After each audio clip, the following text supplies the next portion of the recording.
Dans ce monde où l'amour se mêle au pouvoir, où les cœurs purs croisent des âmes perdues, chaque choix a un prix. Ici, chaque histoire est une vérité déguisée, un secret qu'on n'ose pas dire à voix haute. Abonne-toi et laisse-toi emporter par l'histoire de celles et ceux qu'on n'oublie jamais. Bienvenue dans L'homme qui ne pouvait pas être fidèle. À Lagos, là où les gratte-ciel côtoient les toits de tôle, où les fortunes se font aussi vite qu'elles se défont, vivait un homme nommé Dar Adomi.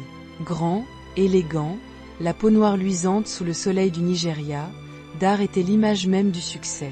Il conduisait les plus belles voitures, portait les montres les plus chères, et où qu'il aille, les regards se tournaient. Il n'avait pas besoin de parler fort. Sa seule présence suffisait.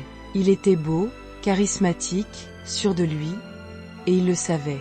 Dar dirigeait une entreprise d'import-export prospère.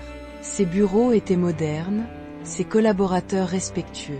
Mais s'il avait bâti un empire aux yeux du monde, il y avait une chose qu'il ne savait pas construire, la fidélité.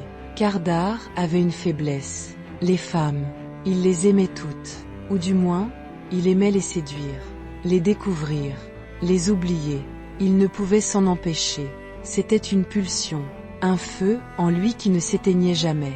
Et pourtant, il était marié.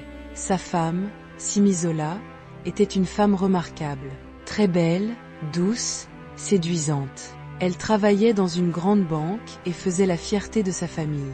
Elle croyait en l'amour. Elle croyait en lui. Lorsqu'elle avait épousé, elle avait entendu les rumeurs, bien sûr. Mais elle avait choisi de croire que son amour suffirait. Qu'en l'aimant assez fort, elle pouvait réparer ce qui semblait brisé. Les premiers mois, elle priait. Elle espérait, puis elle découvrit les retards, les parfums étrangers sur ses vêtements. Elle lui parlait, calmement, avec patience. Mais Dar riait, esquivait, et repartait, toujours. Un soir, il rentra plus tard que d'habitude. Elle avait préparé son plat préféré. Il ne toucha à rien. Elle lui demanda doucement s'il avait été avec une autre. Il ne répondit pas.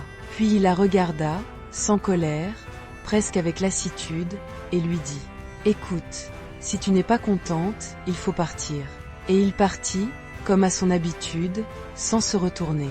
Ce soir-là, dans le silence de leur grande maison, Simizola resta seule. Elle regarda l'assiette refroidir sur la table. Elle sentit quelque chose mourir en elle. Ce n'était pas l'amour, c'était l'illusion. Elle comprit alors que certaines blessures ne guérissent pas, qu'on ne peut pas sauver quelqu'un qui ne veut pas être sauvé. Ce soir-là, Simizola fit un choix.